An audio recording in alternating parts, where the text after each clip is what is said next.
au milieu, c'est plus simple. Voilà.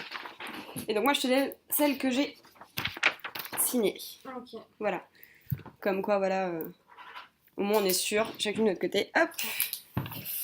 Et il n'y a pas de problème là-dessus. Super. Donc,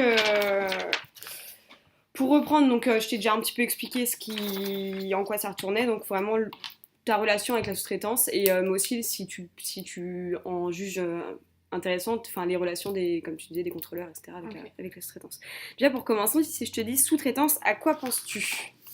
Comme ça. Je pense à une entreprise qui change, une entreprise qui se met au goût du jour. Mmh.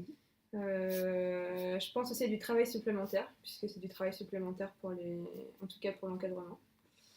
Du coup, je vais aussi penser à relations parfois très compliquées avec la sous-traitance. Il y a forcément un rapport de force qui s'installe parce que c'est lié à l'argent, donc c'est pas forcément évident. Je pense que c'est déjà 3 points qui me semblent assez importants sur la sous-traitance. D'accord. Plus le côté financier, etc. Quand tu dis relations compliquées, c'est relations compliquées dans le cadre du travail ou plus des intérêts différents Les deux. Je pense Les deux. que dans le travail, c'est compliqué parce que du coup, on peut pas avancer de la même façon quand on n'est pas tous dans le même bateau. C'est-à-dire que là, eux, ils ont un aspect financier très fort, ils ont un aspect, vous nous donnez tant de coupes, il faut que vous respectiez tant de coupes. Entre nous, il y a forcément plus d'arrangements, les rouages sont forcément plus fluides. On est tous de la même entreprise, donc c'est plus simple. On a moins cet aspect financier parce qu'au final, je trouve que c'est un aspect qui est quand même très important, l'aspect financier dans la sous-traitance. Eux, ils sont là pour produire. Je parle plus côté voix que côté SE, mais il y a une forme de production qui est super importante. Ils sont là pour faire du chiffre. On est moins regardant peut-être sur certains aspects. Donc, je trouve que dans le travail, ça se ressent autant dans les relations, dans les réunions où on va plus se taper dessus parce qu'il faut produire plus, tout ça. Et au niveau des agents, ça se ressent côté SE plutôt dans l'approche que les sous-traitants ont du travail, puisque un agent SE, si je prends l'exemple de l'agent SE, il va être formé pendant 2 ans, il va être quand même très contrôlé, très vigilé pour avoir un savoir-faire global. Ça veut dire qu'on ne va pas lui apprendre à faire une tâche, on va lui apprendre la tâche dans un contexte. Alors que les gens qui bossent des boîtes extérieures pour le SE, par exemple, ils ont appris à faire une tâche, une monotâche, et il n'y a pas de décalage possible. S'ils rencontrent une situation qui est différente de celle qu'ils ont appris, ils n'ont pas moyen de s'ajuster. Donc forcément, quand tu travailles avec les deux types de personnes, il y a une incompréhension qui se crée. Pourquoi eux, ils ont le droit de faire une formation d'une semaine, ils sont sur le terrain, et puis ça nous récupérer leurs conneries. Pourquoi nous, dès qu'on fait une erreur, on nous blâme et tout ça, alors qu'eux, ils font une erreur, le lendemain, ils sont quand même réhabilités. Tu vois, c'est tout un contexte qui fait que je pense qu'on n'a pas la même formation et pas les mêmes enjeux financiers. D'accord. Donc voilà, donc là c'est vraiment ça c'est un aspect qui est vu par les encadrements et à la fois par les agents. Ça on va dire que c'est vraiment une position que tout le monde a que tout le monde, si on généralise, vraiment globalise l'idée quoi. Je pense que c'est quelque chose qui ressortira de l'ensemble de mes collègues. Après, il n'y a pas que du négatif non plus dans la sous-traitance. Oui. Je ne peux pas non plus dire que tout est négatif. Je pense qu'il y a un rappel des procédures qui est très important, puisqu'on avait une tendance à se laisser aller entre nous, c'est-à-dire qu'on est plus souple sur les procédures, et je pense que les entreprises extérieures nous ramènent à une forme de règlements à respecter, de choses qu'il faut faire. Donc, c'est pas plus mal des fois d'avoir quand même un œil extérieur qui dit bah non. Moi, je fais pas si jamais on n'est pas dans les règles. Ça, c'est plutôt pas mal. D'accord. Et donc, question que je pose à tout le monde, mais du coup, qui va être quand même un petit peu bête pour les travaux. Est-ce que vous pensez être beaucoup utilisateur de sous-traitance? Bah, nous, c'est que ça. C'est que la sous-traitance. Là, on est rendu à un point où les agents SE se comptent sur une main, alors que la sous-traitance. Là, sur mon chantier, on bosse avec 7 boîtes différentes. Donc, et c'est là que je te disais que quand travail supplémentaire, ça commence à devenir colossal. Puisque une boîte de sous-traitance, ça veut dire qu'il faut faire une visite de chantier, une VIC, il faut faire un ISF, il faut faire des papiers dans toutes les sortes, des contrôles, il faut faire ça génère de la coactivité, ça génère beaucoup de travail pour les chefs de l'eau. Et c'était pas le deal au départ, donc c'est ça qui me gêne un petit peu. Est-ce que toi, tu as connu avant, quand c'était plus nos agents, alors, quand il y avait, on va dire, un rapport agent SNCF et sous-traitance qui n'était pas aussi... Je l'ai pas connu moi, personnellement. C'est un tout début de chantier, mais c'était un chantier, c'était sur une GOP, et sur une GOP, les agents SE, ils sont qu'on était la première GOP à avoir d'agents SE qui n'étaient pas de chez nous, mais c'était quand même principalement de la LogNat ou des logs de fin de gens de chez nous. Et là où je trouve qu'il y a une différence, c'est quand j'en parle avec mes collègues, à savoir que la charge de travail du chef de l'eau n'a pas changé en 10 ans. Pourtant, il y a beaucoup de nouvelles choses qui se mettent en plus. On ne nous enlève rien, on en remet toujours un peu en plus. Donc, au bout d'un moment, je pense que c'est ce qui ressort plutôt de nos conversations générales avec ceux qui sont un peu plus anciens. Savoir que nous, on arrive, on nous met ça sur la tête, et ça fait quand même beaucoup de choses. Et ils nous disent qu'il y a 10 ans, il y avait le même travail sans cette partie externalisation, qui prend quand même du temps. Ouais. Et qui, pour le coup, a des responsabilités aussi derrière. C'est ça. Voilà. Donc, comment est construite un peu cette relation avec la sous-traitance? Est-ce qu'il y a un rapport hiérarchique ou alors on est vraiment sur un partenariat comme veut le développer Je trouve que c'est assez... Enfin, en SE, c'est plutôt assez partenariat, mais c'est très dur de ne pas avoir de rôle de hiérarchique. C'est extrêmement compliqué de travailler avec des gens. Même moi, je trouve qu'en tant que chef de l'eau, les agents SE, c'est pas moi la hiérarchie, c'est le DPX. Mais enfin, c'est extrêmement compliqué parce que la hiérarchie, ça instaure quand même une forme de... C'est pas le mot respect, parce que je pense que le respect, on doit l'avoir pour n'importe quel grade ou tout ça, ça n'a rien à voir, mais je pense que ça instaure une sorte d'un peu de tu dois le faire parce que je te dis de le faire. Bon, en général, ça se passe très bien avec les agents SE, mais je pense que c'est un peu plus compliqué pour l'avoir. Bon, je laisserai les collègues voir en parler si jamais tu les consultes. Mais c'est pas forcément tout le temps évident de ne pas avoir de rapport de hiérarchie. Mais ça a aussi un avantage, c'est que quand il y a un souci, j'en réfère directement à leur responsable et c'est lui qui gère le problème. Oui. Mais c'est un peu à double tranchant, quoi. Tout dépend avec qui tu travailles. Dans les mauvais espaces, c'est bien de ne pas avoir, du coup ça enlève une charge de... Voilà, quand il y a des gros pépins, du coup tu peux te décharger, mais des fois c'est pas mal aussi d'avoir... Pour les choses du quotidien, on va dire que c'est plus compliqué de ne pas avoir ce rapport hiérarchique, quoi. Ouais, alors, je te dis ça, mais franchement, là où je bosse, ça se passe quand même très bien, quoi. Ouais. Les agents, ils sont et ceux d'entreprises extérieures, ils font quand même tout pour que ça se passe bien. Donc je ne vais pas non plus cracher dans la soupe, c'est plutôt pas mal. D'accord. Donc on a un petit peu répondu. Donc toi, au niveau de la perception de la sous-traitance, il y a un côté donc positif et un côté plutôt négatif. Qu'est-ce que tu développerais? Pour l'instant, on a plutôt vu les points négatifs. Qu'est-ce que tu dirais du positif? Du coup, le positif, il y a quand même une... je sais pas si on peut vraiment tout dire, mais je pense que les entreprises extérieures sont un peu moins dans le moule SNCF. Normal, parce qu'elles sont pas de la SNCF. T'inquiète pas, c'est ce qui ressort de mes entretiens. Et c'est beaucoup plus simple de demander de faire des choses à certaines personnes. C'est-à-dire qu'un agent SE ou un contrôleur SE, ils vont des fois être un peu dans... la fiche de poste. Comment je vais dire ça? C'est même pas la fiche de poste, c'est j'ai pas envie. Voilà. D'accord. Et vu qu'on a un système où non seulement on n'est pas hiérarchique et en plus on n'a pas forcément des carottes à mettre en face pour que ça avance, quand tu te dis j'ai pas envie, mis à part en référer au DPX et puis aller on repart dans un système de peut-être bien DPX que, donc c'est pas forcément très sain, je trouve que c'est plus simple de demander à un agent de l'externalisation par exemple ce soir je vais lui demander est-ce qu'il m'aide à ranger mon bungalow, le mec il me dit ok pas de soucis quoi. Un agent SE, je pense qu'il l'aurait fait aussi, mais il y en a certains qui sont un peu plus réfractaires. Mais encore une fois, c'est une petite partie de la population des réfractaires de chez nous, mais on se rend vite compte que l'externalisation, ils veulent tellement bien faire pour s'intégrer qu'ils sont un peu plus... c'est un peu moins dans le moule SNCF, j'ai pas envie, j'ai la flemme. Ouais, donc tu vois vraiment ça, c'est une réalité, je pense. Ouais, donc tu vois vraiment une volonté de la sous-traitance d'être acceptée. Ouais. Peut-être vis-à-vis du regard que les autres agents peuvent avoir sur eux, ils ont quand même eux une envie de se faire accepter et de... Et je trouve ça assez injuste qu'on les traite pas tout le temps très bien. Ouais. Ça me déçoit un peu, enfin je me dis c'est des mecs comme les autres au final. Ils vont juste au travail. Ils ont été embauchés par cette boîte-là, mais pour moi c'est des mecs lambda quoi. C'est un peu décevant quand même l'accueil qu'on peut leur faire. Je comprends qu'on veuille défendre son travail, je suis à 100% d'accord avec les agents SE que c'est dur de voir le travail qui s'en va.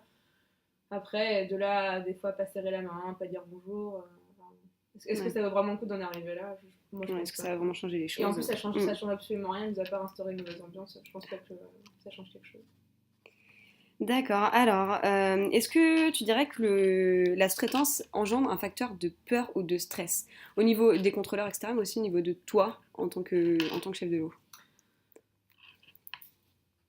Peur... En tant que chef de l'eau, non, je pense que ça engendre... Enfin, si. En fait, il y a un facteur stress qui est super important. C'est quand j'ai un agent d'externalisation, si jamais j'ai un pépin, il peut rien faire pour moi. C'est-à-dire qu'il sort des voies et ça nous démerder, quoi. Il n'est pas du tout apte à remplir un poste d'agent SE. Donc si, c'est un vecteur de stress. Le jour où on me dira que j'ai que de l'externalisation et que je me retrouve toute seule en fin de nuit pour faire un dérangement, oui, ça c'est un facteur de stress.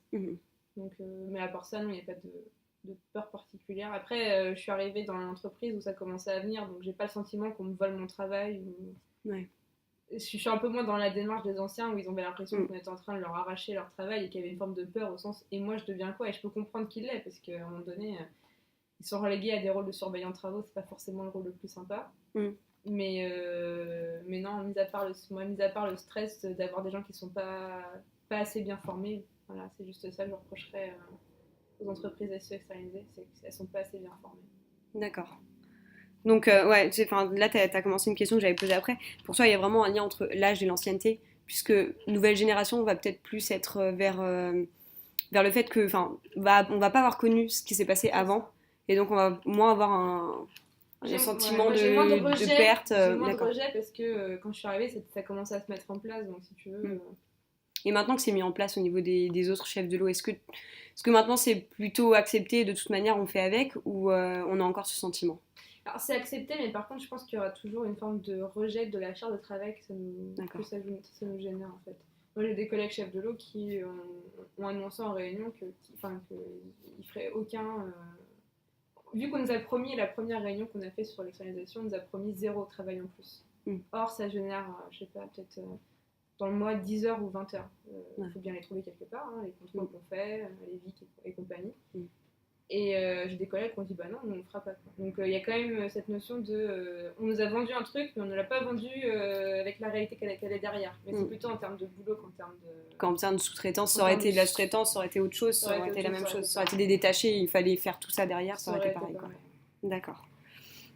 Alors, donc, quels sont les éléments de la sous-traitance qui ont donc cette répercussion en termes de vision? Donc là, on en a un petit peu parlé. On va reprendre donc, toi la charge de travail, pratiquement. Sinon, après, en soi, la sous-traitance, il n'y a pas d'autres éléments qui viennent un peu ajouter de. Je pense pas. Après, quand je dis moi, charge de travail, moi en tant que chef de l'OSE sur un des petits chantiers, ça va. C'est plutôt pour mes collègues voix ou pour. Enfin, c'est pas forcément moi en personne, c'est plutôt. Ouais, on est sur. C'est plutôt sur le général chef de l'eau. Qu'est-ce que la sous-traitance apporterait Non, je sais pas trop. Non. Non. Pas forcément de choses à ajouter. Quels seraient, selon toi, les moyens d'améliorer cette vision de la sous-traitance? En tant que chef de l'eau, mais aussi pour les contrôleurs. Je pense que pour tout ce qui est agent et contrôleur, il faudrait soit que l'entreprise extérieure monte en c'est triste, mais une montée en compétence de l'entreprise extérieure. Mais cette montée en compétence, ça ferait pas une peur qu'on leur pique encore plus je pense peut-être, c'est possible, je suis pas à leur place, peut-être qu'ils le verraient comme ça. Je pense que ce qui est très dur à entendre pour eux, c'est qu'on leur demande à eux de monter en compétence, les agents d'externalisation. Ça, c'est inacceptable. Enfin, ça, je peux comprendre qu'ils ne veuillent pas le faire. Mais par contre, je pense que les entreprises ont beaucoup de boulot à faire sur la culture, la culture SNCF un peu quand même, quoi. Ou la formation, parce qu'il y a vraiment un delta qui est trop important. Voilà. Et je pense que une meilleure vision, ça passerait aussi par les mêmes sanctions pour un agent que pour un de chez nous qu'un agent de chez eux. Ça veut dire un agent qui remonte mal une pédale, il doit être retrait d'habilitation pendant N semaines, comme nous on ferait chez nous, quoi. Ce qui n'est pas le cas. Ouais. Et c'est très dur à expliquer. J'imagine. Et en plus, après, derrière, les problèmes de sécurité, juridiquement, est-ce que. Comment on le sent? Juridiquement, le gars qui a mal remonté une pédale, qui est de l'entreprise extérieure, il a une fiche de travail qui lui est nommée, donc ça ne sera pas sur les genoux, ça va retomber. C'est plutôt le sentiment qu'ils ne font pas leur travail consciencieusement, et le sentiment qu'ils peuvent faire une connerie et le lendemain ils vont être sur un autre chantier, parce que c'est ce qui est passé chez nous, le gars il a fait une connerie le lundi et le mardi il était sur un autre chantier, on a envoyé quelqu'un d'autre pour le remplacer, tu vois. Chez nous, quelqu'un fait une connerie pareille sur une pédale de PN, retrait d'habilitation, il va être affiché à l'agence pendant 3 semaines, et du coup c'est extrêmement dur à expliquer. Oui. Je pense que ça serait à erreur égale, traitement égal. Je pense que ça passera par une petite justice quelque part. Une meilleure image. Je n'ai pas une mauvaise image, c'est un peu compliqué, mais Non, j'aurais du mal. Et puis, ouais, ou faire des équipes, peut-être qu'ils apprennent mieux à se connaître. J'essaye de faire ça sur les chantiers, mais ça, c'est pas évident, quoi. Mettre un agent SE de chez eux avec un agent SNCF de chez nous pour essayer de Faire le créer, dialogue, de créer des ouais. liens un peu humains au lieu de liens professionnels, mais honnêtement, Ouais, ça marche, ça prend pas trop. c'est pas la meilleure maillot que j'ai fait, quoi. Tu vois, Ouais. c'est pas sensationnel. Hop là. Donc, diriez-vous que la communication sur les choix stratégiques enfin, on va dire maintenant, ça va être un peu tous les établissements enfin, Infrapol de France, est-ce que la communication est bien, enfin, en nombre et en qualité aussi? Puisque Bah là, vraiment, on parlait tout à l'heure plutôt de qualité, où on n'a pas forcément eu les mêmes. je pense que là, en termes de com, c'est pas terrible. Enfin, je Mm, pense que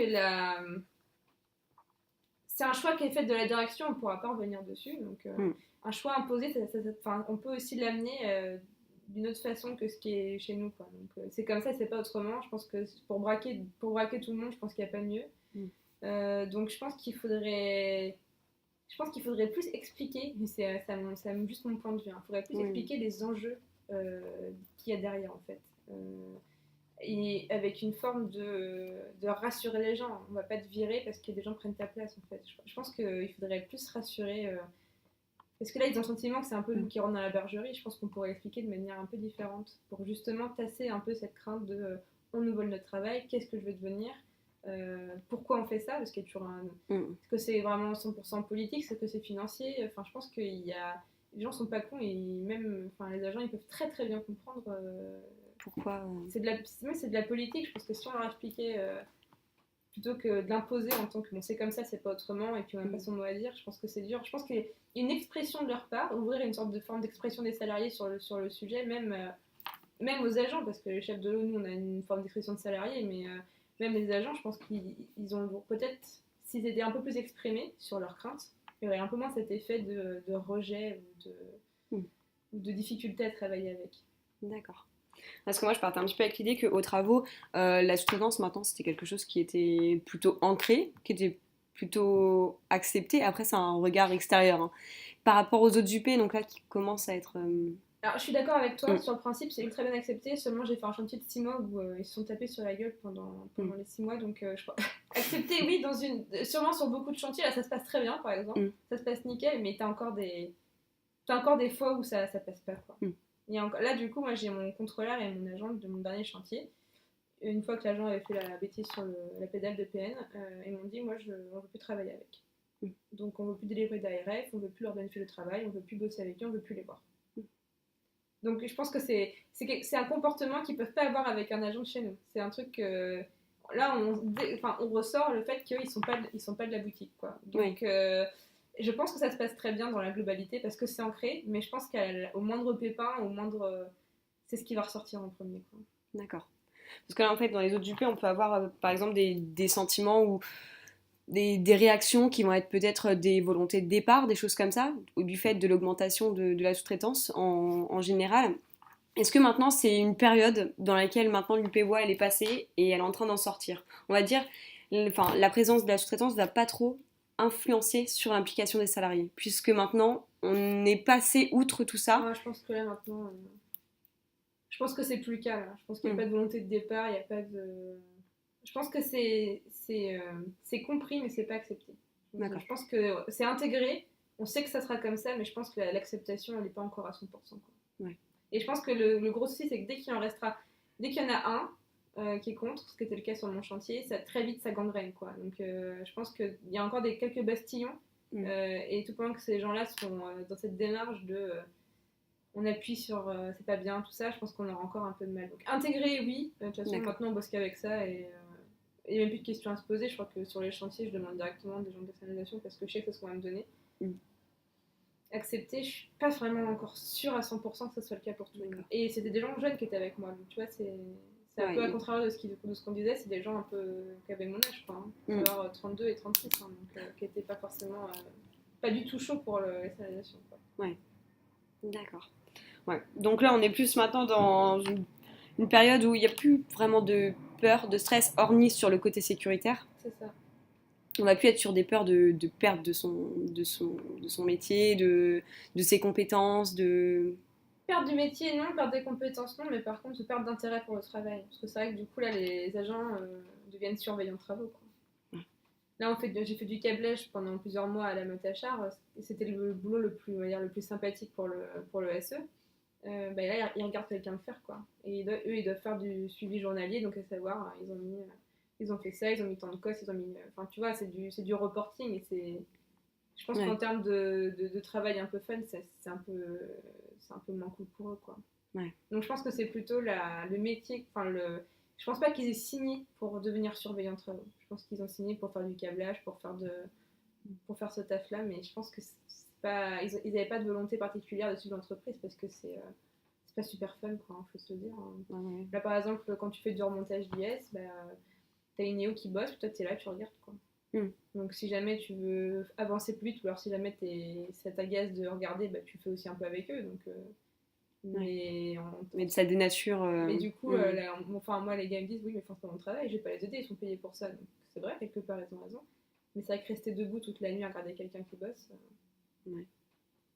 Ça a moins d'intérêt, ça passe pas aussi vite. Je pense Voilà. que c'est vraiment, ouais, c'est vraiment, ça passe pas aussi vite, quoi. C'est vraiment ce qui ressort, quoi. Ça passe pas aussi vite. Quand tu câbles, ça passe vite, le temps, t'es occupé, t'es concentré, alors que quand tu regardes quelqu'un faire. Ouais. Donc, non, c'est plutôt une nature de travail qui change. Et c'est ça qui est embêtant. Et donc, ce changement de nature de travail irait pas jusqu'à des volontés de départ. Non. Non. Parce que les personnes restent quand même. Enfin, je vais expliquer un petit peu au niveau de l'implication. Il y a des auteurs qui ont développé que l'implication, il y a 3 formes d'implication. Il y a l'implication affective. En gros, j'adore mon entreprise pour ce qu'elle est, pour sa culture. Donc là, je pense que c'est ce qui caractériserait plus ces agents-là. Après, il y a l'obligation calculée. Je suis ici parce qu'ailleurs, il n'y a pas mieux. Et il y a l'implication normative. En gros, moralement, pour utiliser des mots, ça se fait pas de partir. Enfin, moralement, c'est pas dans mon éthique de faire des choses comme ça. Je dois être loyal envers mon employeur. Donc là, en fait, ce serait plus l'implication affective qui est tellement importante. C'est des gars qui adorent leur travail. Tous ces gens-là, quand ils font grève, alors, il y a forcément un pourcentage de gens qui font grève parce que grève égale je ne travaille pas, mais le gros pourcentage des gens qui font grève, c'est parce qu'ils aiment leur travail, hein. Ouais. Il y a beaucoup de passionnés, surtout les plus anciens, c'est des passionnés de chemin de fer. Enfin, je veux dire, ils vivent pour le chemin de fer. C'est le service public. Enfin voilà, ils ont cette culture qui est très ancrée et c'est tout à leur honneur parce que ces gens-là, ils regardent ni leurs heures ni ce qu'ils font pour la boîte. Donc je pense pas qu'ils partiraient parce que justement, cette culture d'entreprise est quand même très très forte, hein. Ouais. Surtout chez nous, je trouve. En technique, oui. Ouais, je trouve que il y a de la responsabilité, ils se sentent responsables de quelque chose. Enfin, non, donc je pense que c'est pas. Je pense pas que les gens quitteront l'entreprise pour ça en fait. D'accord. C'est pas forcément. D'accord. Non, bah du coup j'ai eu à peu près enfin même toutes les questions auxquelles je voulais aborder avec toi. Est-ce que tu as des choses que tu voudrais ajouter sur la sous-traitance, des choses que tu n'as pas parlé, qui te paraissent importantes dans l'implication à la fois des chefs de l'eau, à la fois des contrôleurs, à la fois. Ah bah tiens si, mais c'est un point qui m'est très propre à moi. Très propre à moi, ça fait très myself and I. J'ai un énorme problème avec l'entreprise extérieure sur le fait que je sois une femme. Et ça me dérange. À un moment donné, ça m'agace que les gens que je ne connais pas me prennent pour directement alors, une bonne copine qu'on appelle la petite, alors que voilà, j'ai 30 ans, je suis CCRN. Et le fait que j'ai pas beaucoup de levier d'action pour faire quelque chose. J'ai déjà reporté à mon chef, tu vois, je suis arrivée sur un chantier, il devait être midi, et midi 15, le mec était en train de me draguer en me demandant si je voulais pas aller dans sa cahute pour l'aider à changer, tu vois. C'est un comportement qui est très dur parce qu'on n'a pas de. Qu'est-ce que tu veux faire, hein, je peux pas appeler son boss. Enfin, c'était en l'occurrence le responsable des travaux qui me faisait cette réflexion-là. Ouais, donc il n'y a pas vraiment beaucoup d'actions à mettre en place. Mais ça, tu peux pas le marquer parce qu'on saura forcément que ça vient de moi. Mais je trouve qu'il y a. Je trouve que pour la plupart des gens avec qui je travaille, il y a quand même une tendance à se dire de toute façon on pourra pas me dire grand chose. D'accord. C'est pas un sujet, tu vois. Au niveau de la sous-traitance, ils peuvent se permettre plus de choses. Alors, plus de choses, autant de choses, on va dire. Autant de choses, oui. Autant de choses, sauf qu'il n'y a pas beaucoup de moyens d'action. Mis à part le faire apparaître dans une fiche de masse que j'ai déjà fait, mais. Ouais. Est-ce que quelqu'un va vraiment le lire ? Je pense pas. Ouais. Je pense pas. Mais après, le jour où ça aurait été marqué, quoi. Voilà, exactement. Je fais mon taf, je me dis que la Ouais. personne qui passera après moi, si elle gueule, eh ben, quelqu'un aura déjà marqué avant Mm. elle que le mec se permet de faire des réflexions qui sont un peu déplacées. Mais non, je pense que ça, c'est un souci. On connaît moins ses interlocuteurs, ils se permettent plus de choses. Mm. Et t'as pas de conséquences, quoi. On n'est pas dans la même boîte, on pourra pas appeler le chef, on pourra pas. Puis déjà que c'est du sexisme ordinaire c'est dur à attraper chez nous, donc avec l'entreprise extérieure, de toute façon, je me dis, bon, ce mec-là, dans 2 semaines, je le vois plus, donc t'as moins envie De se battre. t'as moins envie de te battre, tu te dis, voilà, Ouais. c'est encore un. Mais ça, c'est un problème. Ouais. Ouais. Donc même sans parler de féminisme, quoi, enfin, pour pas citer, parce que ça, bien sûr, c'est une chose, je vais même l'enlever de l'entretien après de la retranscription. Je te l'enverrai d'ailleurs si tu veux la retranscription, comme ça tu verras exactement ce que j'ai mis. Plus le fait même les relations, puisqu'en fait on est un peu à marche égale et on peut pas, enfin on peut un peu se permettre tout ce qu'on veut, puisqu'on n'a pas la même hiérarchie et on pourra pas nous blâmer de faire ça avec une autre entreprise, quoi. C'est ça. Mais après, ça marche dans l'autre sens aussi. Hein. Je pense qu'on se permet aussi de mal parler à l'externalisation sous prétexte qu'ils sont l'externalisation et que du coup, qu'est-ce qu'on risque? Voilà. Donc ça marche dans les deux sens. Hein. Sur mon chantier, à l'inverse, j'ai un agent qui a traité un gars de sale arabe, donc ça marche dans les deux sens. Et comme conséquence derrière, le gars il s'est dit, si je dis quelque chose, je vais me créer des problèmes, je serai encore moins acceptée. Donc voilà, tu crées de la. Tu crées des bonnes relations. Ouais, c'est magnifique. Bonne ambiance de travail. Ça doit être magnifique. D'accord. Bon, du coup, j'ai tout ce qu'il me fallait. J'aurai un questionnaire que j'enverrai à tous les chefs de l'eau. Après, je verrai, donc moi, à tous les DPX, assistants DPX. Donc, ça rejoint un peu ce que je dis par rapport à... ça rejoint quand même pas mal. Je pensais avoir vraiment une grosse différence entre travaux et UP, puisque les UP, c'est un peu quelque chose d'abstrait, de sous-traitance. On commence à en avoir, et on sait pas trop ce que c'est. En tout cas, on a vu qu'aux travaux, ils se sont fait envahir. Donc c'est vraiment le sentiment global de ce que je ressors des entretiens. Et moi, je pensais que vraiment aux travaux, c'était quelque chose en fait où vous travaillez avec. J'avais pas non plus cette conséquence de la charge de travail. Je pense qu'il y a un problème, il y a un problème d'implication au niveau de la sous-traitance, même peut-être beaucoup moins en travaux, mais un petit peu, notamment dû à la charge de travail, alors qu'au niveau des UP, ça va plus être la peur de perdre de compétences, de perdre de leur métier, voilà. Parce que dans les autres UP, eux, ce qu'ils pensent, c'est que demain, ils vont travailler chez un concurrent. On va leur... Il y avait une rumeur qui courait là-dessus aussi. Je pense que l'effet radio-ballast n'aide absolument pas. Nous, J'ai fait 2 entretiens, il y a 2 fois on me dit radio-ballast. Ah c'est notre quotidien, mais c'est vrai que chez nous, tout va très vite. Enfin, je veux dire, quelqu'un lance un truc à la machine à café le lundi, je peux te dire que le lendemain, à Laval, ils sont on est au courant, quoi. Donc il y avait une rumeur qui disait que les chefs de l'eau seraient mutés de gré ou de force dans une entreprise extérieure et qu'on n'aurait pas le choix. Moi, Ouais, j'ai entendu parler. Non, alors déjà, et puis même si on le fait, personnellement, j'ai pas cette implication-là pour... C'est marrant là ce que tu me dis sur les implications, mais j'ai l'implication éthique. C'est vrai que j'ai appris à ne pas quitter... tu vois, c'est plutôt comme ça que j'ai grandi. Après, je suis pas mariée à la boîte. Le jour où on m'enverra de gré ou de force à Paris, Chartres et compagnie, je quitterai la boîte. Enfin, je veux dire, ça me... Mais encore une fois, on est loin d'en arriver là, et je pense que c'est aussi un peu cette peur qui crée toutes ces choses. Je pense qu'on est encore un peu loin de dire à l'agent SE maintenant tu travailles pour eux, puis t'as plus ton mot à dire. Je pense qu'on est encore à la SNCF. Je suis pas foncièrement inquiète. Non, il y a d'autres sujets d'inquiétude en général sur le chantier plutôt que non. Ouais, c'est pas la chose qui caractérise. J'ai pas l'impression. D'accord. Bon. Si on a tout vu, et puis ça évite de te laisser trop longtemps. Ça marche. 29 minutes, c'est parfait. On est dans les temps. Ouais, j'ai encore un peu de boulot à faire, mais là, j'ai vraiment pris à la maison avant de partir ce soir.